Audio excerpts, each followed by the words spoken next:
Back at Grand Slam track, women's 200, Melissa Jefferson Woodard. She's Mrs. Grand Slam right now. That's right. And here's Gabby Thomas, who's back in the short sprints. She was second in Miami. She won the long sprints in Kingston. So I know she wants a little bit of revenge here on Melissa Jefferson Woodard. Tamari Davis, second in Miami over this distance. And that was Dina Asher-Smith. Oh, sorry, my bad. There's Tamari Davis.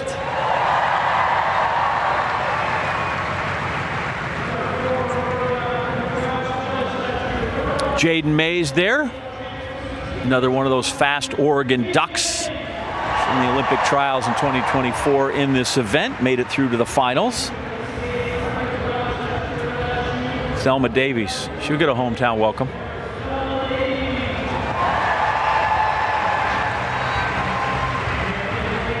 And rounding out the field, this is Celera Barnes. Had a breakout indoor season. The U.S. indoor champion at 60 meters. It's another great field, and after what Kenny Benari just did, I'm sure they're inspired to run really well in front of a great crowd. Hello guys, welcome back again to the channel, and remember, if you are new here, please don't forget to hit that subscription button, and also you can comment, like and share out this video. So guys, have you ever watched a race where everything seemed to be going exactly as expected, and then in the blink of an eye the entire script was torn apart? So that is exactly what happened in Philadelphia. So the women's 200 meters delivered one of the biggest surprises of the Grand Slam track meet, as Melissa Jefferson stunned the athletics world by defeating Olympic champion Gabby Thomas in a race that reminded everyone why sprinting remains one of the most unpredictable sports on the planet. If you love athletics, you know that reputation don't win races, medals don't cross the finish line. Every race begins at the 0 and 1, and on this day, Melissa Jefferson proved exactly that. So guys, let us watch this race until the end, then I will be back with more insights. Set. Thomas away pretty smartly. Although it's just lost half a metre or so, and he's got to get moving here because Dina Asher-Smith is running a cracking bend and also going well. Jefferson Woodard into the home straight with a good 2 metre lead. Oh, wow. Can Gabby Thomas hold this in? She's got work to do. Oh, wow. Hold of Jefferson Woodard. Can she get there? It's going to be tight on the line. But she's got it.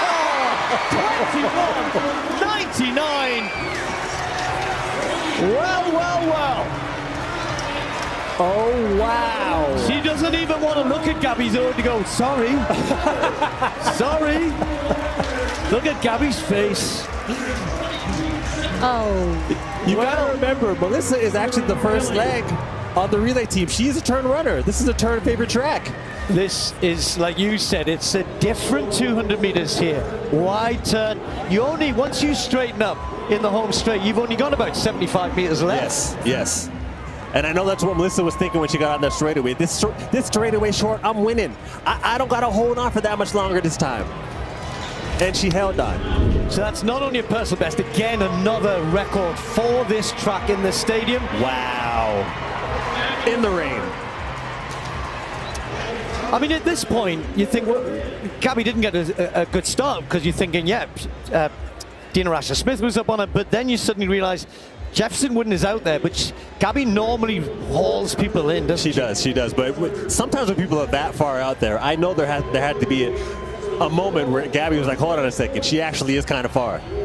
There might have been a bit of panic getting into the straightaway because there was a lot of ground to make up. And you can see on Melissa's face, she knows that Gabby's going to be coming, but she has to hold on, and she did hold on and had the strength to be able to maintain in this 200. A huge win over the Olympic champion in the 200 meters. And she wanted that. Bad. You look at game, still a world force in 200 and 100 meter running, British record holder. The Olympic champion Gabby Thomas serenely made her way through the rounds in Paris, had such a great season last year.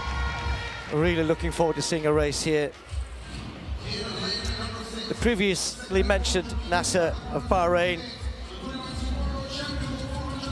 last weekend in the Dominican Republic. She ran the quickest 400 in the world yet this year. Yes, it's early, but she's in good form. Then we've got Nikisha Price, the first Jamaican ever to run under 49 seconds. And again, a pretty decent 200-meter runner, but this is not her main event. Same for Alexis Holmes. Her top 9 times out of her top 10 were all set in 2024. So an improving athlete, 25-year-old, as I said, come over after the World Indoor Championships in China. Well, Paulino, who moved to the 400, I guess probably in around about 2020, and has dominated that event, certainly last year. Talitha Diggs in lane 2.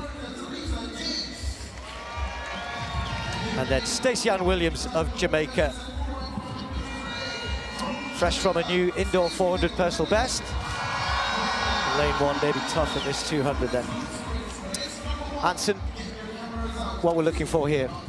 Well, Paulino needs to at least come out of here with at least 5 points, because obviously to win, you get a little boost with the 12 points to win the deuce. Gabby and Dina are really going to be battling for that, and I think that they know that they're going to have a good chance at that 100K if they jump out in front with the points in this early race. Spoke to Dina like yesterday, and Dina actually said that she's really focused on that 4. Very confident about her too. So that 400 is going to be something special when she gets out there. Dina Asher-Smith in lane 8. Gabby Thomas, Olympic champion, in 7. Safety away first time. Asher-Smith got out pretty good. Natson just got left a little bit. You'd expect that by the 2 sprinters on the outside. But it's Gabby Thomas around the top end who's just got half a metre on Dina Asher-Smith. And Thomas normally starts to go away from this point. Natson running well in 3rd at the moment. And then there's a battle with Paulino charging down the last 30-40, but it's going to be Gabby Thomas. Asher-Smith might just hang on here. It's Gabby Thomas, but Paulino with a real surge, taking 2nd place, and that will be really, really significant. We expected Gabby Thomas to come away with a win, 22.62 in these conditions. That's pretty swift, that's pretty good. But Paulino, that is significant. You get 12 points for winning, you get 8 points for 2nd. But when we cast this forward to the 400 tomorrow and the possible result there, let's say the possible result, that is significant for Paulino. Nah, it's absolutely significant, because she's obviously going to do her thing in the 4. For her to come 2nd, I didn't expect that, man. Gabby getting 1st place obviously makes sense. She's an Olympic champion, but for Paulino to come out of there with those extra points, she's going to end up having a good chance at that 100K. Dina always runs a pretty good turn, transition at the home straight here. Gabby Thomas just moved away, just got that gap, and it looked as though Dina was rallying again here. You know what, Gabby ran a much better turn than I expected. She's tall. You don't expect the taller sprinters to have such a good turn, but she's efficient. And once she gets on the straightaway and lets those limbs go, I mean, she's really, really hard to beat. I expected it to be a lot tighter with her, Dina. Now guys, from the moment the athletes are settled into their blocks, you could feel that something special was about to happen. The atmosphere inside the stadium was electric. Fans were expecting another masterclass from Gabby Thomas, one of the greatest 200 meters runners in the world today. Her combination of speed, a smooth running mechanism or mechanics, and a devastating finish has made her one of the most feared athletes on the track. But Melissa Jefferson had different plans. The gun fired, and both athletes exploded from the blocks with excellent reactions. Jefferson immediately looked aggressive. She attacked the curve with confidence, refusing to let Gabby gain the advantage that so many athletes usually surrender in the opening half of the race. One thing that stood out was Jefferson's composure. She wasn't panicking. She wasn't chasing. She looked like an athlete who believed she belonged right there alongside an Olympic champion. As they came off the bend, Jefferson maintained her momentum beautifully. Normally, this is where Gabby Thomas begins to separate herself.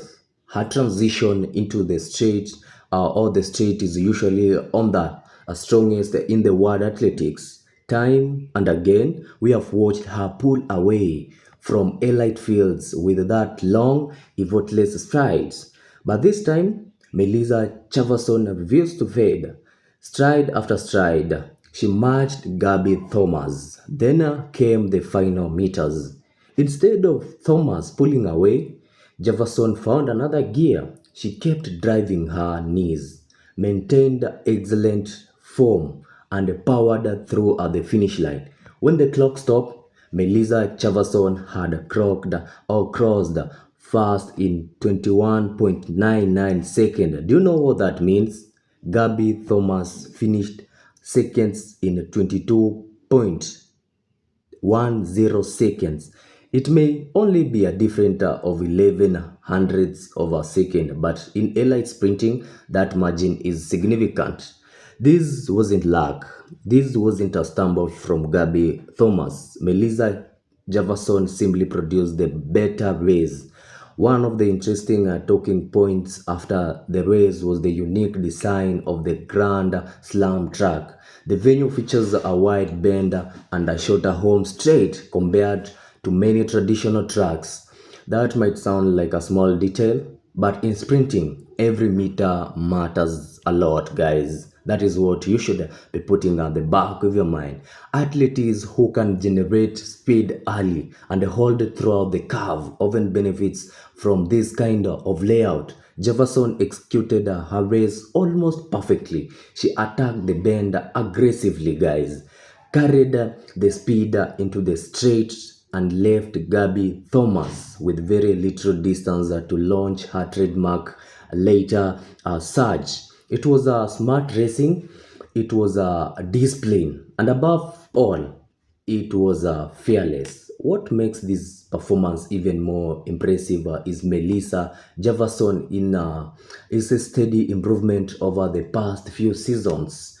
She has quietly been building confidence, improving her speed, and becoming more consistent against the word space athletes. Sometimes athletes develop gradual before suddenly producing a breakthrough, a performance that changes how everyone sees them. Could this be that moment for Melissa Jefferson? Many fans are beginning to think so.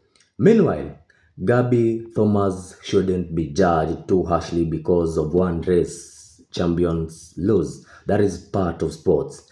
Even the greatest athlete in history, from Usain Bolt to Shelly Ann Fraser to Elaine Thompson Hera, have experienced the defeats during their careers. Those losses didn't define them. Instead, they motivated them. Gabby Thomas remains one of the favorites whenever she steps onto the track. Her consistency over recent years has been remarkable, and one defeat certainly doesn't erase everything she has accomplished. If anything, races like these make the women's 200 meters even more exciting. Instead of one athlete dominating everyone, we are now seeing multiple women capable of winning on any given day. That is fantastic for athletics. Fans don't want predictable races. They want competition. They want uncertainty. They want moments where underdogs challenge championships. And that is exactly what Philadelphia delivered.